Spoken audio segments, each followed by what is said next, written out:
I've covered on this channel before an amazing game between legendary attacking player Mikhail Tal, the guy who just sacrifices his pieces left and right and somehow makes it work, and the legendary American Grandmaster Bobby Fischer, who was very young at the time.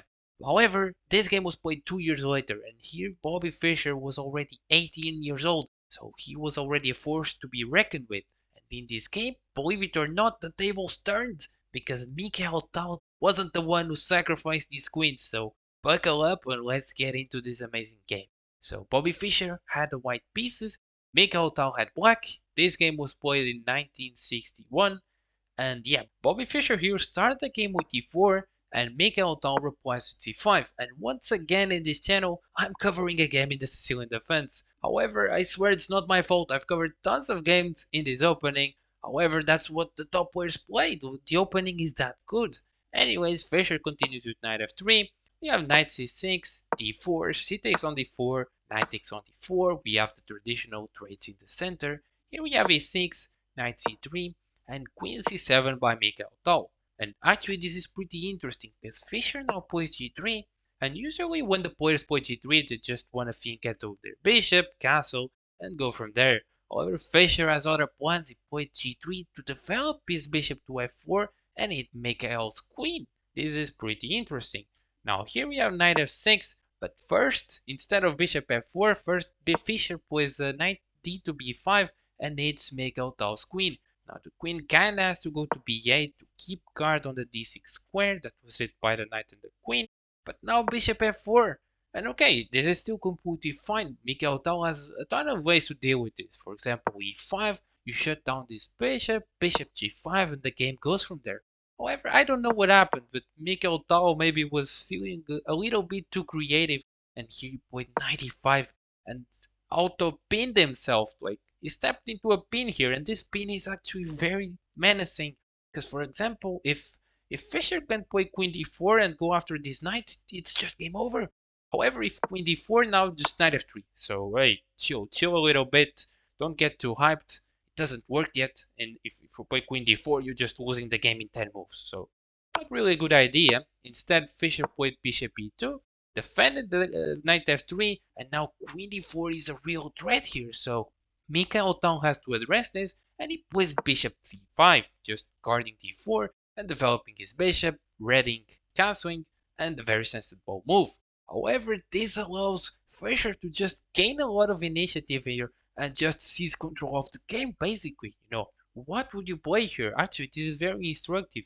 Fischer here played bishop takes knight, and Mikhail Tal, of course, is forced to take, but now f4 and these pawns start rolling, and if you take a look, this is actually pretty cool. Like, the pawns along with this bishop, along with this knight, all control the escape squares of the queen. Even this is controlled. So the queen has to go back to b8 and just take a look at this. This is just depressing. It's move 10 and Mikhail Tal only has two pieces that are developed. He only has a pawn that's pushed, and Fischer is just gonna use this to his advantage. He plays e5 and gains even more space. And when you take a closer look again, this knight can't go anywhere. Like, he can only go to g8. If you play knight d4, knight d5, sorry, you're just losing a pawn here, and this is catastrophic.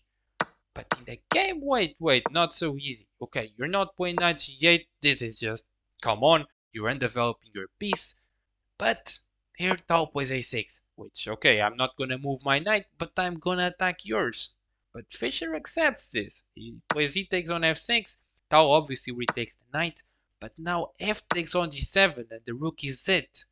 But Mikhail Tal says, hey, calm down, bro. Calm down, because now I play rook g8, my rook runs, my rook attacks your pawn, and how are you gonna defend your pawn? Your pawn really is really cute here on g7, but she's not going anywhere. I got her under control.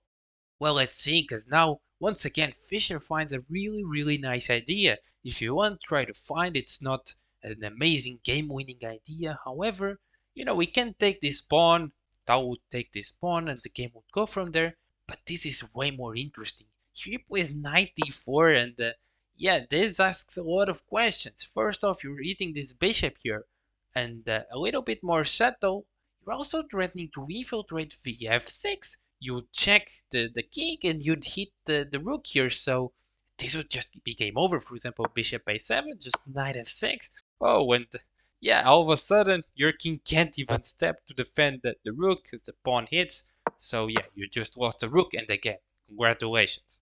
So of course in the game this didn't happen. Mikhail Tal here played bishop e7, guard the bishop, also protected f6, and the game goes on. However, the problem with bishop e7 is that you are no longer defending d4, so the queen can finally slide in.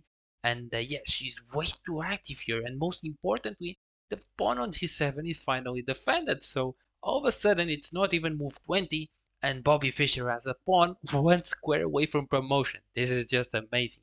Now, Mikhail Tal immediately gets on, kicking the queen. He plays rook a4, trying to get her to back off. But now knight f6, Fischer keeps looking for initiative, and yeah, this is just so instructive. Forcing moves usually are worth considering, and here it turns out they always work.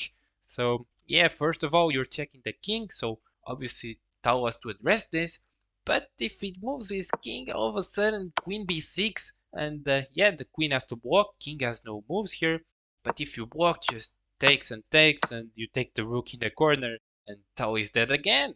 So the knight here really has to be taken after he checks, but now the queen retakes, and again, move 18, Fischer has a queen on f6, the king is just stuck here in the middle, and the pieces here of black are just so uncoordinated. This is just terrible, terrible, terrible. And most of all, Fischer here has a lot of threats. He's threatening to take this pawn. He's threatening to infiltrate here to h5 to go after f7. Oh, this is just not going well for the legendary attacker Mikhail Tal. But wait, not so fast. You replace queen c7 and perhaps he's back into the game. Because, for example, bishop takes pawn, queen a5. And okay, this comes with the fork. After he defends, just queen takes bishop, and okay, maybe Tal is winning. But okay, Fischer isn't going to get careless. Perhaps he's going to go bishop h5, going after this pawn. But Tal saw this, no problem. Simply d5 or d6. You open the line to the queen and everything is defended here. So all of a sudden, things aren't that easy anymore. So in the game, Fischer, again, keeps finding these ridiculous ideas. I can't, bro. He's just so cold in this game. He just castles like you got a rook staring into your queen side and you're gonna castle into him. This is just insane. But the point is that Fischer calculated things and he's not worried about the attack of the greatest attacker of all time. Because here Tal obviously has to take this pawn, he has to go for an attack. But Fischer simply plays king b1 and attacks the rook. And he argues that this king is extremely safe here, which is true. In the game it wasn't played, but if Tal plays queen a5 going after checkmate here, Fischer can simply play b3 and his amazing queen here on f6 that's destroying the black king all of a sudden is the MVP of the defense. This is just amazing. Everything is working perfectly for Fischer. But yeah, that's how good he is. Instead in the game, instead of queen a5, Tal goes back, he plays rook a6. Perhaps he can attack the queen here. Let's see. Fischer just sees a pawn and okay, grabs it. Why not? A pawn is a pawn. We have rook b6 eating the bishop. Bishop simply goes back. But now e5 and the queen is hit here. However, now we have probably the critical moment of the game. So if you want, I'm not even gonna spoil anything. Pause the video and try to find what Bobby Fischer here played. He just sealed the game here. This is just... I have no words. But okay, like I said, usually it's Mikhail Tal sacrificing his queen all the time. However, not here. Fischer gives him a taste of his own medicine and plays f, takes on e5, and he doesn't care that his queen is attacked here. This is just madness. But the point is that now Mikhail Tal has to take the queen. We simply have he takes on f6. And now Fischer argues. What the hell are you gonna do about my pawns? Your rook here is completely stuck. My bishop is gonna take this pawn. Your rook is dead. I'm just gonna make two queens and it's over. And look at this, it's just amazing. Make out those pieces here on the queen side are literally powerless. Like, look at this bishop. Oh, this bishop is just a tall pawn. This is a pawn disguised as a bishop. He hasn't moved and he will not move to the end of the game. This is terrible. But okay, here Tal tries playing queen to c5, trying to go after the pawn some way. Yeah, bishop takes on h7 again, going after the rook. Now queen to g5, and okay, we have bishop takes rook, queen takes on f6, and at least Mikhail Tal is going to get rid of the pawns. But at what cost? Because now rook h to f1, he attacks the pawn. Here we have queen takes pawn, bishop takes pawn, but now Bobby Fischer just has way too many pawns, way too much material. He'll just convert this like every day of the week. We have king to d8, but now bishop e6, and he's just going after more material. Here Tal tries playing queen h6, going after the bishop, going after the pawn, but no worries, Fischer just sacrifices the bishop. Well, it's not really a sacrifice, because, okay, this bishop here on c8 finally gets to move. He takes this bishop, but now this rook slides in and the bishop is dead, so he only moves once, and after he moved, he's just dead, so yeah, just tragic. Tal tries taking this pawn, but okay, now the rook simply slides in, and this is just game over. Now we have some more moves, the players shuffle back and forth, king e8, this rook checks, king goes back, rook check, king goes to c8, rook check, but yeah, we have the other rook checks, we have king to e8.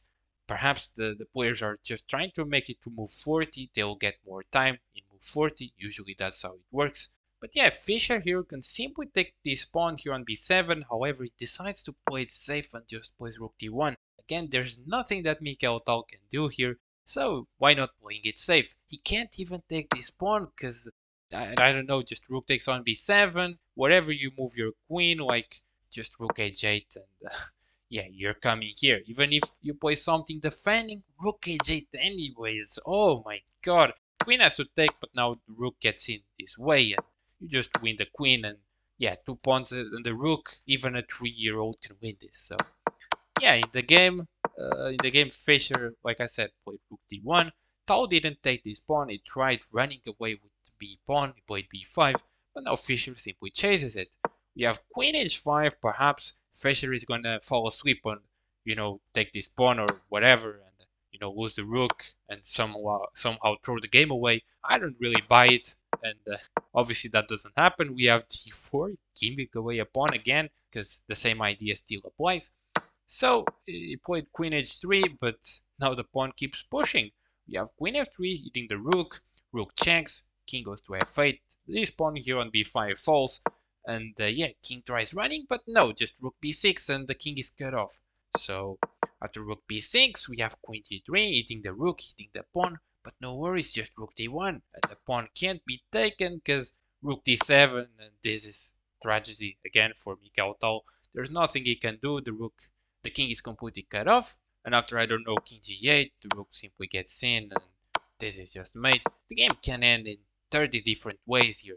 It's just so you guys get the idea that this is completely over. Like, here he plays, Tal plays queen c7, trying to guard this rank here. However, just rook d to d6, and like, there's literally nothing Mikhail Tal can do. The players are just playing on just for fun, basically. Mikhail Tal knows this is over like for 20 moves, but why not play on? Here we have b3, king h7, rook to a6, and Mikhail Tal here finally resigns because now there's literally no way that Fischer gets this wrong. For example, he's trying to infiltrate to a7, for example, queen b8, defending a7, but doesn't protect d7, so rook d7 check, king goes here, but now rook a to a7, and there's no way to stop this. Queen has to stay on the back rank, but now rook g7, and I don't know, king h8, the rook can keep checking, the other rook gets in, and finally you can play rook h8.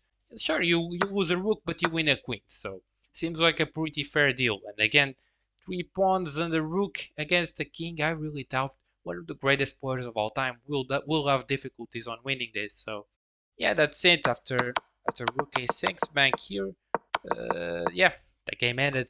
Mikhail Tal finally resigned, and yeah, it must feel, at least refreshing. You sacrifice your queen every game, you win in style, and then comes an 18-year-old and does the same to you. So at least humbling, at least that. But yeah, this was an amazing game, like I said, by 18-year-old Bobby Fischer. So yeah, he got to give a little bit of the same medicine Tal usually employs with this amazing queen sacrifice here. But yeah, hope you guys enjoyed.